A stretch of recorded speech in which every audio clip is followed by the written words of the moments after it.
Apple events की आपको एक बात तो ज़रूर माननी होगी कि उसके जो सिनेमेटोग्राफी होती है ना भाई, नेक्स्ट लेवल होती है। मतलब मैं ये जानना चाहता हूँ कि वो लोग अपने प्रोडक्शन में कितना बजट लगाते होंगे। खैर उसकी बात नहीं करेंगे। आज की वीडियो में मेन फोकस रहेगा हमारा आईफोन्स के ऊपर कि आईफोन, नए वाले आईफोन 13 सीरीज क्या है और इसके साथ साथ क्या और भी रिलीज हुआ है। तो चलिए जल्दी से वीडियो को शुरू करते हैं। यहाँ पर इवेंट में सबसे पहली चीज जो आई वो एक अनएक्सपेक्टेड थी, वो था आईपैड, जो वही सबसे बजट रेंज का आईपैड है वो। यहाँ पर उसके अंदर आपको A13 चिपसेट देखने को मिल रही है, बाकी डिजाइन बिल्कुल सेम है। आपको वही फर्स्ट जेन वाली पेंसिल का ही सपोर्ट देखने को मिलेगा और यहाँ पर परफॉर्मेंस में बढ़ोतरी हुई है बस, बाकी उसमें कोई भी ऐसा मेजर चेंज आपको देखने को नहीं मिलेगा। हाँ, आईपैड ओएस के अंदर आपको जो फेस ट्रैकिंग वाला सिस्टम मिलता है, वहां पर बेसिकली ये चीज काम कैसे करती है कि आपको एक अल्ट्रा वाइड सेंसर दे दिया जाता है। अब उसमें से इतना पोर्शन वो आपको रिकॉर्ड करेगा।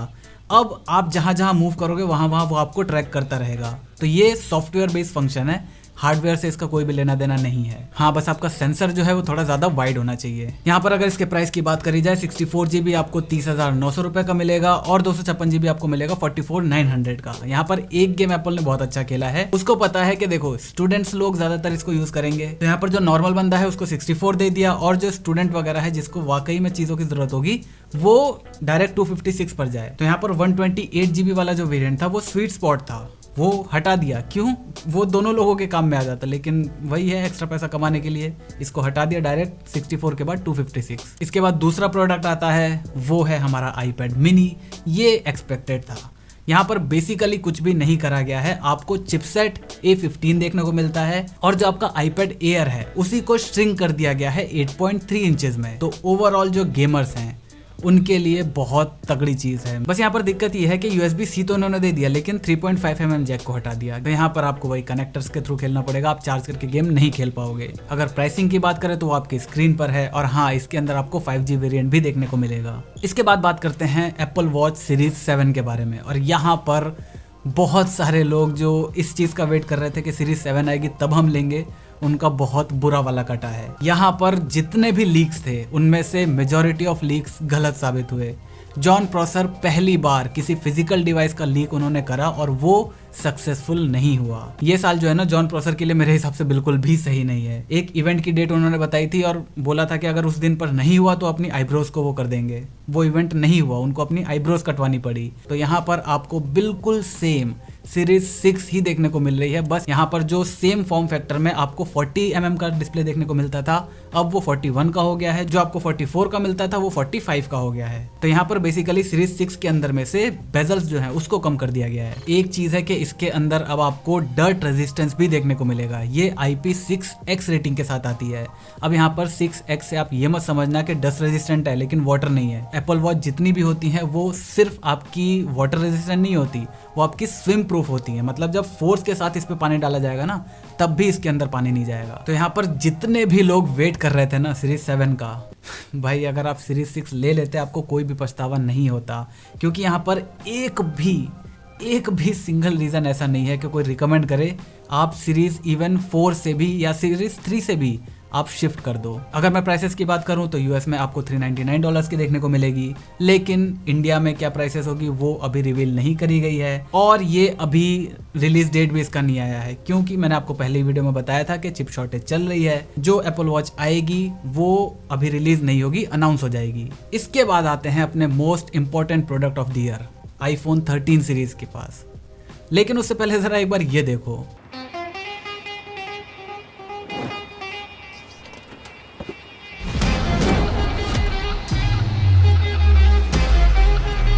तो यहाँ पर आई ना दम मारो दम वाली फीलिंग।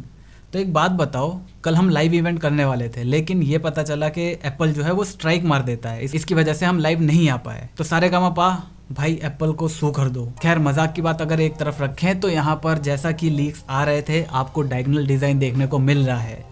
लीक्स में केवल इतना बताया गया था, लेकिन आपके भाई ने क्या बताया था कि ऐसा इसलिए हो रहा है क्योंकि मे बी एप्पल यहाँ पर बड़े सेंसर्स का यूज कर रहा है और अगर सीधा सीधा वो रखा जाएगा ना तो वहाँ पर जगह का उतना अच्छे से इस्तेमाल नहीं कर पाएगा, इसी वजह से उसको जगह शिफ्ट करनी पड़ रही है।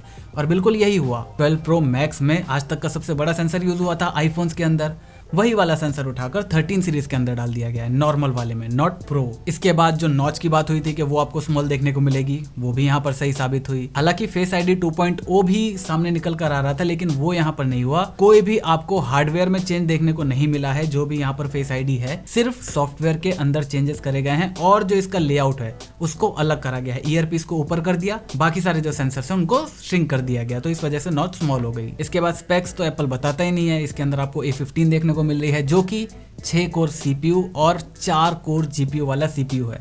अब ये इन्फॉर्मेशन मैंने क्यों बताई वो बाद में बताता हूँ। यहाँ पर कैमरे की अगर बात करें तो वहाँ पर बहुत सारे लोग इस उम्मीद में थे कि यहाँ पर 12 मेगापिक्सल से छुटकारा मिलेगा, लेकिन ऐसा हुआ नहीं। अभी भी आपको 12 मेगापिक्सल का ही सेंसर देखने को मिल रहा है। हाँ, सेंसर बड़ा हो चुका है और जो 12 प्रो मैक्स में आपको सेंसर शिफ्ट टेक्नोलॉजी देखने को मिलती थी फॉर स्टेबलाइजेशन, वो आपको नॉर्मल आईफोन 13 सीरीज के अंदर देखने को मिल रही है। तो यहाँ पर मेरे हिसाब से आपको कैमरा में अच्छी खासी इंप्रूवमेंट देखने को मिलेगी इन कंपैरिजन टू 12। इसके बाद वीडियोग्राफी की अगर मैं बात करूं तो वहां पर वैसे तो सब कुछ सेम है, लेकिन एक नई चीज इंट्रोड्यूस हुई है जो है सिनेमैटिक मोड। अब यहाँ पर बेसिकली क्या करा गया है, रैक फोकस मोड को इंट्रोड्यूस करा गया है। अब ये चीज है क्या, अगर मैं सिनेमा के टर्म्स में बात करूं ना, तो ऐसी चीज पर फोकस करना जो आपके फ्रेम में थी, इस चीज को हम कहते हैं रैक फोकसिंग।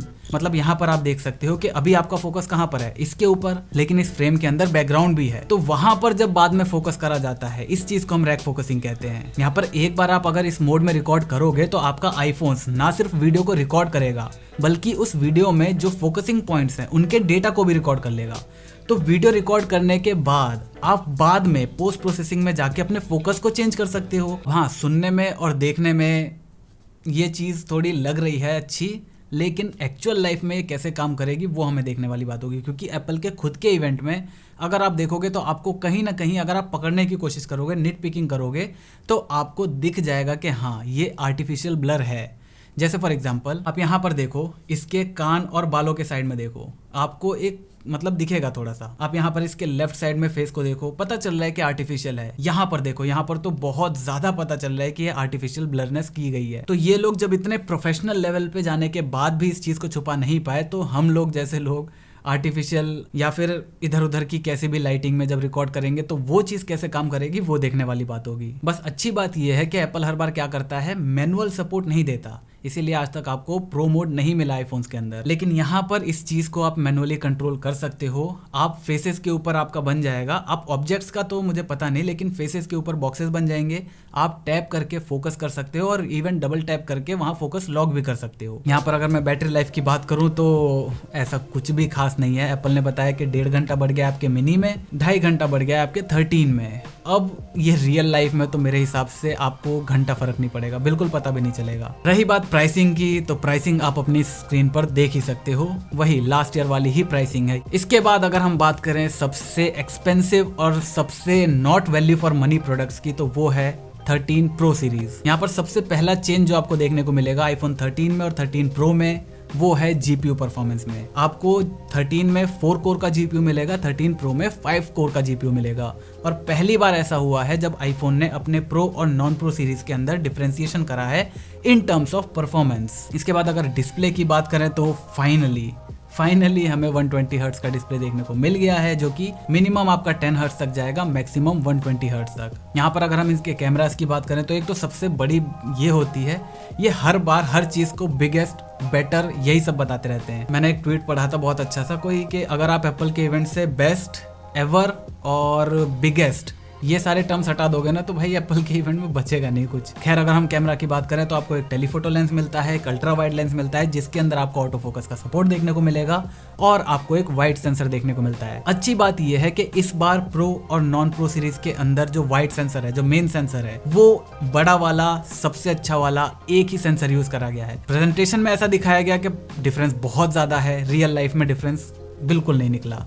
तो अच्छी बात है कि इस बार ऐसा बदतमीजी नहीं करी है एप्पल ने। यहाँ पर आपके अल्ट्रा वाइड और वाइड सेंसर्स को चेंज करा गया है, सेंसर साइज बढ़ गया है। अब जो आपका मेन सेंसर है वाइड वाला, उसका जो 1 पिक्सल का साइज है वो 1.9 माइक्रोन का है। पिछली बार जो था 1.7 माइक्रोन का था। तो यहाँ पर देखना होगा कि रियल लाइफ में इंप्रूवमेंट आपको देखने को मिलेगी या नहीं मिलेगी। मेरे हिसाब से तो डेफिनेटली मिलेगी। कैमरे की अगर मैं बात करूँ तो भले ही मेगापिक्सल काउंट नहीं बढ़ाया गया हो, लेकिन फिर भी काफी सारी चीजें यहाँ पर अच्छी करी गई है। इसी के साथ जो नई चीज आई है वो है आपका मैक्रो फोटोग्राफी। पहली बार आप आईफोन्स के थ्रू मैक्रो शॉट्स ले सकते हो। ये आपका जो अल्ट्रा वाइड सेंसर है और जो आपका ऑटो फोकसिंग है, इन दोनों को कंबाइन करेगा और अपने नए एल्गोरिथम के थ्रू आपको 2 सेंटीमीटर की दूरी तक से आप एक अच्छा खासा मैक्रो शॉट ले पाओगे। इसके बाद नाइट मोड की अगर मैं बात करूं तो वो आपको लगभग सारे ही सेंसर्स में अब देखने को मिलेंगे। और यहाँ पर जो सबसे बड़ी एक चीज आई है वो है प्रो रेज वीडियो रिकॉर्डिंग। अब ये सुनने में भी बहुत अच्छी चीज लग रही है, ओवरऑल अगर एक्सप्लेन करूंगा तब भी काफी ठीक लगेगी, लेकिन किसी भी नॉर्मल यूजर के लिए काम की नहीं है। लेकिन ऑब्वियसली आप हमारे चैनल पर आए हो, आपको एक्सप्लेनेशन तो देखो पक्का मिलेगी। यहाँ पर देखो ProRes जो है ना वो वीडियो रिकॉर्डिंग या वीडियो एडिटिंग करने के लिए एक फॉर्मेट है। देखो जब वीडियो रिकॉर्ड होती है ना तो नॉर्मल जैसे अभी मेरे कैमरा से हो रही है, ये हो रही है H.264 में। ये एक हाईली कंप्रेस फॉर्मेट है। ये क्या करेगा, सारी इंफॉर्मेशन को ले रहा है और उसको कंप्रेस कर रहा है, उसके बाद मुझे देगा। इससे फायदा क्या है कि भाई मेरा जो मेमोरी कार्ड है वो बहुत जल्दी नहीं भरेगा। लेकिन इससे प्रॉब्लम क्या होगी कि ये जो है इसकी जो कॉम्प्लेक्सिटी है वो काफी ज्यादा होती है। तो आपका जो सिस्टम है उसको इसे समझने में टाइम लगता है, दिमाग ज्यादा लगता है, प्रोसेसिंग पावर ज्यादा लगती है। लेकिन ProRes हो गया या फिर आपके Adobe के अलग अलग फॉर्मेट वगैरह हो गए, ये अनकम्प्रेस्ड होते हैं। इससे फायदा क्या होगा, आपके एडिटिंग सॉफ्टवेयर पर बिल्कुल जोर नहीं पड़ेगा। वो जो आपकी फाइल्स है उसको स्मूथली चलाएगा, उसमें ट्रांजिशन वगैरह बहुत अच्छे से लगेंगे। आपको मतलब एडिटिंग करने में बहुत ज़्यादा आसानी हो जाएगी। जैसे फॉर एग्जांपल ये आपका H.264 है, ये देखो कितना फाइल साइज है। लेकिन अगर मैं इसी फाइल को ProRes में कन्वर्ट करता हूँ तब आप इसका साइज देखो। अब ये कंप्रेस का मतलब आप ये मत समझना कि यहाँ पर क्वालिटी लॉस होती है, नहीं। क्वालिटी को मिनिमम से मिनिमम लॉस करते हुए ज़्यादा से ज़्यादा कंप्रेस करना, इसी वजह से जो ये H.264, 265 है, ये इसी वजह से इतने ज़्यादा कॉम्प्लेक्स हो जाते हैं एडिटिंग सॉफ्टवेयर्स के लिए। अब यहाँ पर दिक्कत ये है कि iPhone 13 Pro सीरीज जो 128 GB वाला है उसके अंदर आपको ये फीचर देखने को नहीं मिलेगा। एक तो प्रो सीरीज के अंदर ही मिलेगा, वो भी 128 GB से ऊपर वाला। अब हाँ, कहीं ना कहीं समझ में आता है कि आपको बहुत ज़्यादा स्पेस की ज़रूरत पड़ेगी, लेकिन फिर ये भी है भाई मैं अपने फ़ोन से केवल 10 मिनट रिकॉर्ड करना चाहता हूँ, उसके बाद मैं इसे ट्रांसफ़र करके दोबारा से फाइल को डिलीट कर दूंगा, दोबारा से रिकॉर्ड करूँगा। क्यों भाई क्यों, मेरे ऊपर छोड़ दो ना ये चीज़। लेकिन एप्पल तो एप्पल है, अगर आपको ये फीचर चाहिए तो आपको 256 GB के लिए जाना पड़ेगा।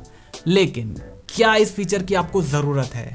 बिल्कुल भी नहीं, मैंने पहले ही बता दिया। अब यहाँ पर अगर आप स्पेक्स वगैरह को डिटेल समझते हो तो वो अलग बात है, लेकिन स्पेक्स पर हम बिलीव नहीं करते। स्पेक्स हर कोई बताता है, ये सारी बातें शायद आपको हर कोई नहीं बताता। इसी वजह से इस वीडियो को लाइक ज़रूर कर देना। अगर वीडियो पसंद आई तो शेयर भी ज़रूर करना अपने दोस्तों के साथ, क्योंकि हम ऐसे ही ज्ञान बांटते रहते हैं। मैं मिलता हूँ आपसे अगली वीडियो में, तब तक जय हिंद, वंदे मातरम।